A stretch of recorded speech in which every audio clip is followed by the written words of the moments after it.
আনরা ব্যাকে কোন আমরা বেডিলো ভিডিও বানাই না কা বেডিলো ভিডিও বানাই না কা কি লেগে বেডিলো ভিডিও বানাই না জানেন? কারণ ঘরের জিনিস ঘরে থাকা ভালো, ঘর থেকে বাইর করে যদি ভিডিও বানান তাহলে হিতুকে এভাবে এভাবে ফাঙ্কা গজায় যায়। অবশেষে যখন তারা বাইরে ভিডিও বানাইতে যায়, ফাঙ্কা কথা যায় এভাবে, তখন তারা নিজের বেটাকার তুই অন্যের বেটাকার হলে হালাই যায়। আলগা বেড়া লই চলে যাবার পরে 2-4 দিন মোটামুটি ফেয়ার মোহাম্মত বিজ্ঞানে চলে যাবার পরে 3-4 দিনের মাথায় খাওয়া দাওয়া মোটামুটি শেষ। এরপরে কি করে কইতে পিছনটা মারি চলে যায়। যখন পিছনটা মারা দি তাকে চলে যায়, তারপরে সে আসেন বিস্তারিত আসেন, সে টাস করে ফেসবুকে ফোনটা এভাবে উঠাইয়া মতনে ফেসবুকে স্টোরি ডালে, ফেসবুকে ভিডিও ডালে। আহা গো, ও আমার সোনা শান্ত, তোমার জন্য আমি কিরা করেছি, আমি আমার নিজের জামাইরে চা দিয়ে তোর হাত কান ধরে চলিয়ে আছি, হাতের দিয়া স্বর্ণ কয়লা বেকারি তোর হাতে দিছি, কিন্তু অবশেষে তুই আরে এভাবে কামটা করে দি চলে গেলা, এটা কোন ধরনের কথা?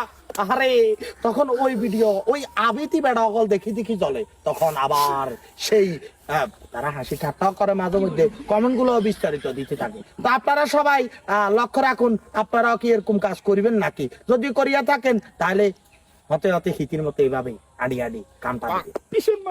এখন সিদ্ধান্ত আপনাদের হাতে। আপনি কি ঘরের বেড়িলে আপনি কি ফেসবুক করবেন, নাকি কাপল ব্লকার করবেন, নাকি টিকটক ভিডিও বানাবেন, নাকি রিলস শর্ট ভিডিও বানাবেন, সেটা আপনাদের ব্যাপার।